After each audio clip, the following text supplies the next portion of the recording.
Hello everybody. We have a royal baby. We don't know his name yet, but we certainly have his astrology time and date. And I couldn't wait to share with you some of the exciting insights that astrology shows us about a newborn.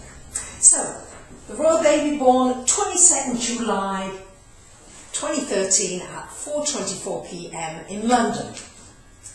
This gives him a Scorpio ascendant, a late Scorpio ascendant, 27 degrees, and a very, very late sun at 29 degrees and 59 minutes of Cancer.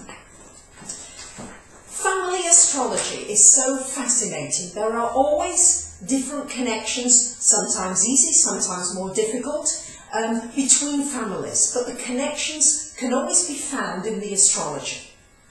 And here we have Prince William being a Cancer himself, so Dad is a Cancer, has a Cancer son. Mum Kate is a Capricorn sun, and this royal baby has a Capricorn moon in Capricorn. Interestingly enough, this child is born during a full moon, sun and moon opposite each other, and so was Kate born during a full moon. So she is the inverse of her sun. She's a Capricorn sun with a Cancer moon, and he's a Cancer sun with a Capricorn moon. And let's take it even further, because there's lots more connections here, but I just want to give you the taster. Princess Diana, his grandmother, was a Cancer sun. Here we have Cancer running through the family again. Prince Charles, a Scorpio sun, and here we have a Scorpio ascendant. These are the important parts of the chart being repeated down the generations. What's significant here about this royal child is so much Cancer here. Cancer ruling anything to do with family, the family business, which he's certainly going to be going into, anything connected with ancestry, roots, inheritance, wealth. All these things are very much interconnected with all of these royals, particularly the water signs. What's very interesting here is that this child is born just almost into Leo. Had he been born just 20 minutes later, he'll be a Leo sun. But he's come in at the last degree and the last minute of Cancer. Now, what does this mean? In astrology, the last degree, or even the last degrees, which this chart shows very strongly. We've got the sun at 29:59, we've got the moon at 28, where's it gone? 28:17, and we've got the ascendant at 27:11. So all 27, 28, 29 degrees, all the three important pivotal points in a chart, very late. And the 29th degree in astrology is called the anaretic degree. It's a very powerful degree, and it means that you've almost learned all the lessons connected with this life experience. And to me, this indicates an extremely old soul. He's nearly mastering some very important lessons of the universe, and it's coming to an end of a cycle here with him. There's an end of a cycle and something new to be born out of it. As well, this 29th degree in Cancer is known as the millionaire's Cancer, which is really quite apt here. Donald Trump, for example, has Venus and Saturn in a late degree of Cancer too. It also indicates, with these 4 planets in the 8th house here, all in Cancer, indicates a huge inheritance that he's coming in with the Jupiter and the good fortune, the Mars that he has to do something with it, and Mercury and Sun. So here, all in this 8th house, with the Scorpio rising, we're going to have quite an introspective character here. William is Sagittarius rising, quite outgoing in a way, balancing this very introspective, sensitive side of Cancer. Here with Scorpio rising, I'm not so sure that this royal is going to be quite so outgoing. And with the moon in Capricorn, he's going to be very aware of his responsibilities, his duty, what he has to do for the nation, and however things materialise at the time that he may, as third in line to the throne, he may in fact come to the throne of England.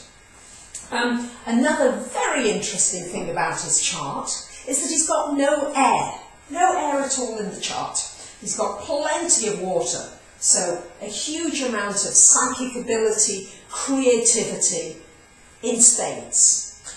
He's got enough earth, so it's to really ground him and centre him, and Venus in Virgo, he'll be able to pay attention to the details, and he really doesn't have a lot else other than fire and earth and a tiny little bit, a tiny bit of fire here with the Uranus in Aries, which we all know about with the shaking up of lives. But other than that, this chart's predominantly earth and water.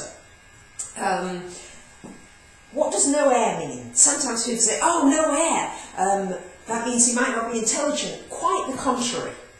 No air in the chart can produce geniuses or great thinkers. For example, Goethe, Flaubert, Tolstoy all have no air in the chart. Some of the greatest actors in the world also have no air. For example, Richard Burton, Rex Harrison, Laurence Olivier. So I'm not concerned about the no air, but what this does mean is he's likely not to be able to do small talk very easily. It's not going to come in, he's not going to like it. What you talk about to him should be of importance rather than just chit-chat, because no air doesn't really like that very much. The other thing that's interesting that's running in the family, so much to share here, is that they've all got stelliums. What's a stellium? A stellium is 3 or more planets together in a sign in a chart. Kate and William both have stelliums in Libra.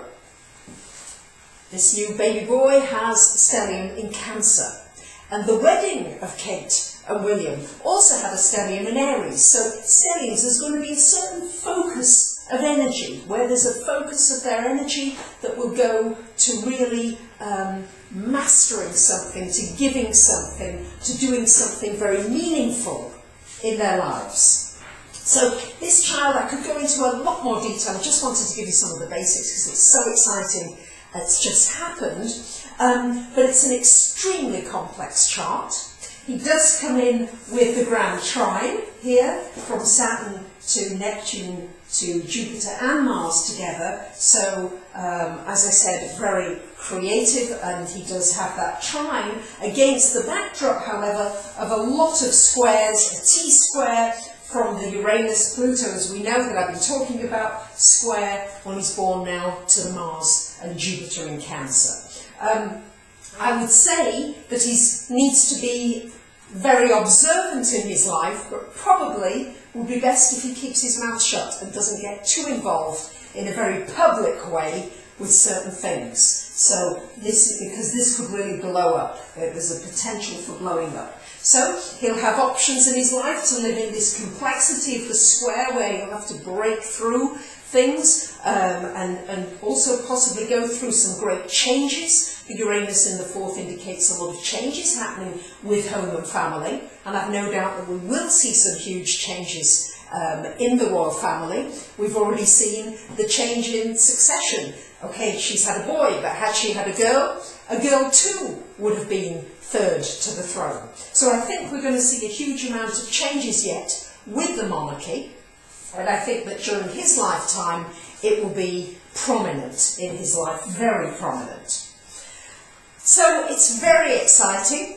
I'd like you to think about your own charts as well with this. Have you got late degree planets? What could that mean for you in your chart? What is it at 27, 28 or 29 degree? Where is there something that you've almost mastered? Do you have an element in your chart that you lack? For example, do you have no fire, no air, or maybe just one planet in Earth? What does this mean? And how can you find more balance in your life? So I wanted to share all that with you because I think he has such an interesting chart, and I'm going to be studying it some more as time goes on. Thank you very much for listening. Bye for now.